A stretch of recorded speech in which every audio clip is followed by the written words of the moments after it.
नमस्कार बच्चों, वीडियो इस टेलीमंडी से मैं डॉक्टर मेनका यादव। हम आज पढ़ने जा रहे हैं साइंस क्लास 8th का चैप्टर 13। हम चैप्टर नंबर 12 पहले से ही पढ़ चुके हैं। चैप्टर नंबर 12 का नाम था साउंड, जिसके नोट्स प्रिपेयर करके आपको भेजने हैं। जिन बच्चों ने नहीं भेजे हैं कृपया करके शीघ्र अतिशीघ्र नोट्स भेजें। Thank you. अब आगे chemical effects of electrical current. Chemical का मतलब होता है रासायनिक प्रभाव, इफेक्ट मतलब प्रभाव, इलेक्ट्रिक करंट के रासायनिक प्रभाव के बारे में पढ़ेंगे। इसमें हम सीखेंगे कंडक्टिविटी ऑफ लिक्विड्स, जो लिक्विड्स हैं उनकी कैसी कंडक्टिविटी है, और chemical effects of electric current. तो आइए पढ़ते हैं। Previous connect. Some materials allow electricity to pass through them while some do not allow electricity to pass through them. Other than solids, liquids can also conduct electricity. तो आपने पहले भी कभी देखा होगा, बारिश के टाइम में अगर अर्थिंग का कनेक्शन हो जाता है, या फिर स्पेशली बाथरूम में क्या होता है, जब आप नहाते हैं तो वो जो वाष्प बनती है वो कभी स्विच के पास चली जाती है, तो स्विच करंट मारता है। तो क्योंकि वो कनेक्टेड हो जाता है, बाथरूम सारा गीला है, स्विच है, उसके पास भी पानी वाष्प के थ्रू पहुंच गया तो वो करंट मारता है। इसी तरह बारिश के मौसम में भी कई बार ऐसा होता है। तो इसका मतलब ये है कि जो लिक्विड्स हैं वो भी करंट कंडक्ट करते हैं सॉलिड्स की तरह। सॉलिड्स क्या है, जैसे तार, और कुछ चीज़ें करंट कंडक्ट नहीं करती, जैसे लकड़ी, प्लास्टिक, ये सब करंट कंडक्ट नहीं करते। तो चलिए आगे बढ़ते हैं। Electrical energy is a very useful form of energy. जो इलेक्ट्रिकल एनर्जी है वो एनर्जी का बहुत ही महत्वपूर्ण फॉर्म है। It can be converted into chemical energy. इसको हम केमिकल एनर्जी में कन्वर्ट कर सकते हैं। इस चैप्टर में हम सीखेंगे वो प्रोसेस जिसके थ्रू इलेक्ट्रिकल एनर्जी को केमिकल एनर्जी में कन्वर्ट करते हैं, वो प्रोसेस हम सीखेंगे। Let us first learn about some important terms used to describe chemical effects of electric current. तो इसमें हम सीखेंगे कि इलेक्ट्रिकल एनर्जी को केमिकल एनर्जी में कैसे कन्वर्ट करते हैं। तो ये कुछ इफ़ेक्ट्स हैं, इनको हम देखते हैं। इलेक्ट्रिक करंट के chemical effects. Conductors, the material which allow the electricity to flow through them, इनको हम कंडक्टर्स बोलते हैं। इसके कुछ एग्जांपल्स हैं, silver, copper, brass, iron. So काफ़ी सारे मेटल्स हैं। मेटल तो लगभग सभी हैं जो कंडक्टर्स होते हैं। मेटल्स की कैटेगरी के अलावा कुछ कंपाउंड्स भी होते हैं, मतलब एक प्योर मेटल के अलावा कुछ और मिक्स करके या अलग अलग चीज़ों को मिक्स करके भी कंडक्टर्स बनाए जाते हैं। फॉर एग्जांपल ITO है, वो भी एक कंडक्टर है। कुछ लिक्विड्स होते हैं वो भी कंडक्टर्स होते हैं। सो इंसुलेटर्स क्या होते हैं? इंसुलेटर वो मटेरियल होते हैं जो कि इलेक्ट्रिसिटी को उसके अंदर से पास नहीं होने देते हैं। They doesn't allow electricity to flow through them, इनको इंसुलेटर बोलते हैं। एग्जाम्पल है ग्लास हो गया, प्लास्टिक हो गया, सूखी लकड़ी होगी, ये सिर्फ इसके एग्जाम्पल हैं। इलेक्ट्रोलाइट क्या होते हैं? ये एक सबस्टांस है which conducts electricity when dissolved in the water is called electrolyte. Electrolyte एक सबस्टांस है, इसको जब भी आप पानी में डुबोते हैं तो इलेक्ट्रिसिटी कंडक्ट करता है। एग्जाम्पल इसका है सोडियम क्लोराइड। सोडियम क्लोराइड नमक का फॉर्मूला होता है, and sodium hydroxide NaOH NaCl। तो इसको जब भी पानी में डुबाएंगे आप तो करंट फ्लो होने लगती है, लेकिन बिना पानी में डुबाए करंट फ्लो नहीं करता है। आयन क्या होता है? आयन होता है एक पार्टिकल और एक group of particles which carry some charge on them. Ion वो होता है जिसके ऊपर कुछ चार्ज होता है। ये एक पार्टिकल हो सकता है या ज़्यादा पार्टिकल्स हो सकते हैं। इलेक्ट्रोलाइसिस क्या होता है? Electrolysis is the decomposition of an electrolyte with the help of electricity is termed as electrolysis. यानी डीकम्पोजिशन मतलब टूटना। कोई इलेक्ट्रोलाइट है जैसे कि NaCl है, इलेक्ट्रिसिटी की मदद से ये Na+ और Cl- में टूट जाएगा, तो उसी को हम बोलते हैं इलेक्ट्रोलाइसिस। सेल क्या होता है? सेल होता है बैटरी को बोलते हैं। यहाँ पे सेल क्या है? बैटरी है। जब भी हम इलेक्ट्रिसिटी या इलेक्ट्रिक करंट के बारे में जब भी पढ़ेंगे तो इस सेल का मतलब होता है बैटरी।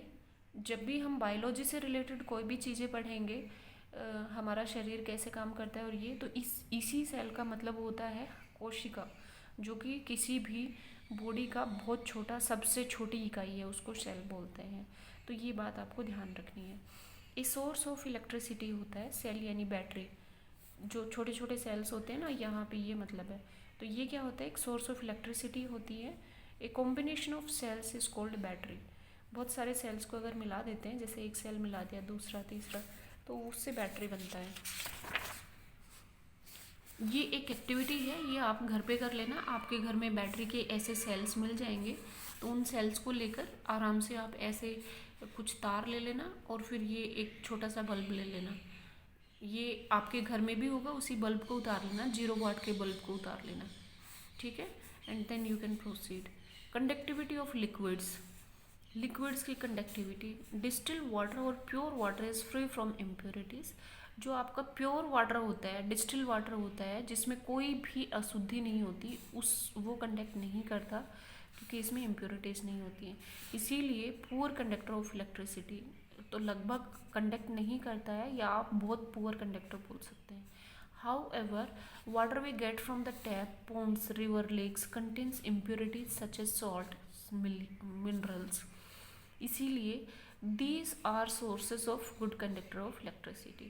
So जो वाटर हमारे घर में आता है, उस वाटर में बहुत सारे सॉल्ट्स मिले हुए होते हैं, मिनरल्स मिले हुए होते हैं, जो कि इलेक्ट्रिसिटी के फ्लो में मदद करते हैं। इसीलिए जो हम घर में पानी यूज़ करते हैं, उसमें इलेक्ट्रिसिटी फ्लो होती है, वो करंट कैरी करने में सहायता करता है। लिक्विड्स, कुछ लिक्विड्स जैसे कि lime juice, salt solutions are good conductors of electricity. Lime juice जो है, सॉल्ट सॉल्यूशन है, ये लिक्विड्स भी आपकी इलेक्ट्रिसिटी के अच्छे कंडक्टर हैं। When acids and bases are dissolved in water, the solution formed can conduct electricity. जब आप एसिड और बेस को पानी में डिज़ोल्व करके सॉल्यूशन बनाते हो, तो ये भी आपका गुड इलेक्ट्रिसिटी का कंडक्टर बन जाता है। Conductivity in liquid is due to the presence of ions on them. So जो लिक्विड है उसमें इलेक्ट्रिसिटी इसलिए होती है क्योंकि उसमें आयंस प्रेजेंट होते हैं। आयंस हम पहले डेफिनेशन पढ़ चुके हैं।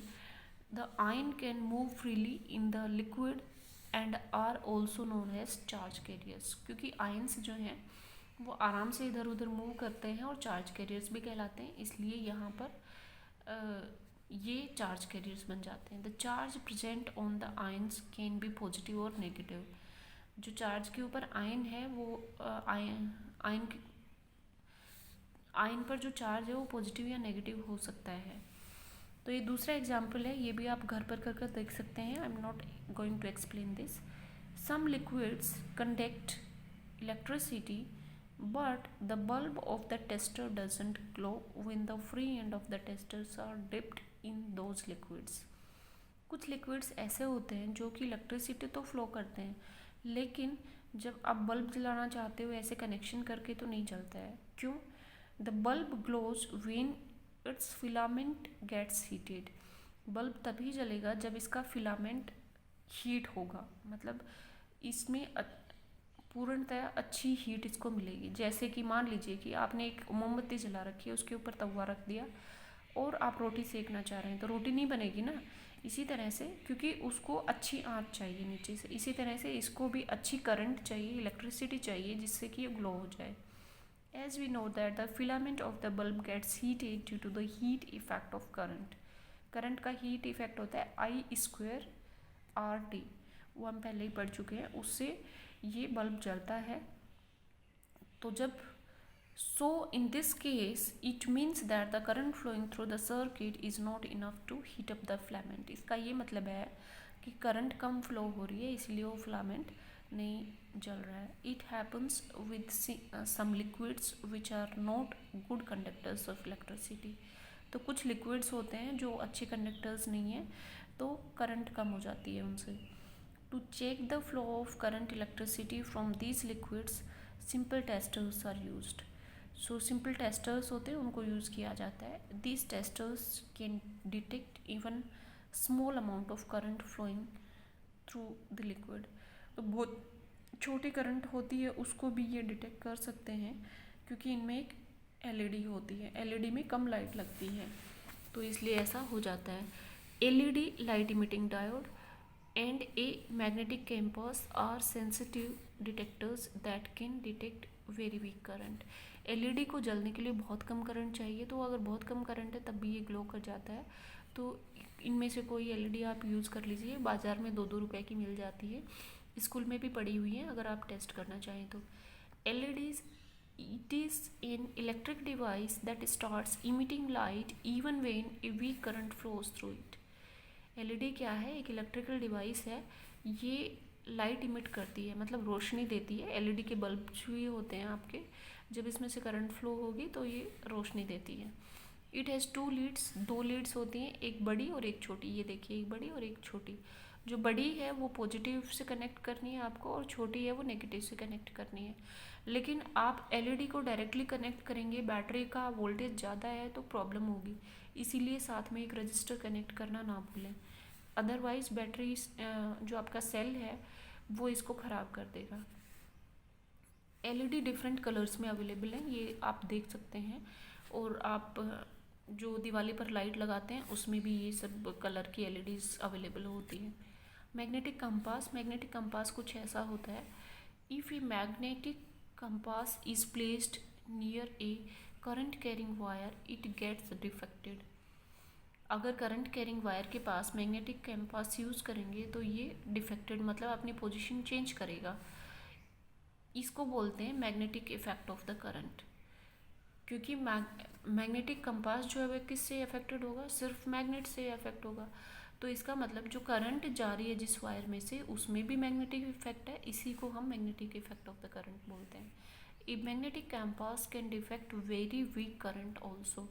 तो बहुत कम करंट होती है तब भी ये डिफ्लेक्शन आप देख सकते हैं। सो इस पर आधारित ये एक्टिविटी है, you can do it at home at your own. और इनके क्वेश्चंस आप दे सकते हैं, इनके आंसर्स आप खुद लिखें। कुछ एग्जांपल्स मैं बताती हूँ, जैसे कंडक्टर्स क्या क्या होते हैं आप ले लीजिए, सोना चांदी ये सब कंडक्टर्स की कैटेगरी में आते हैं। इंसुलेटर्स क्या होते हैं? इंसुलेटर हो गया would, plastic, glass, distil water भी आप लिख सकते हैं। इलेक्ट्रोलाइट क्या क्या हो गया? NaCl, NaOH। करंट टेस्टर आपका सिंपल टेस्टर होता है, तो मैग्नेटिक कंपास भी करंट टेस्टर का काम कर सकता है और सिंपल टेस्टर भी। तो ये आपका टाइम टू आंसर वाला भी आप फिल कर लें। थैंक यू, आज के लिए इतना ही।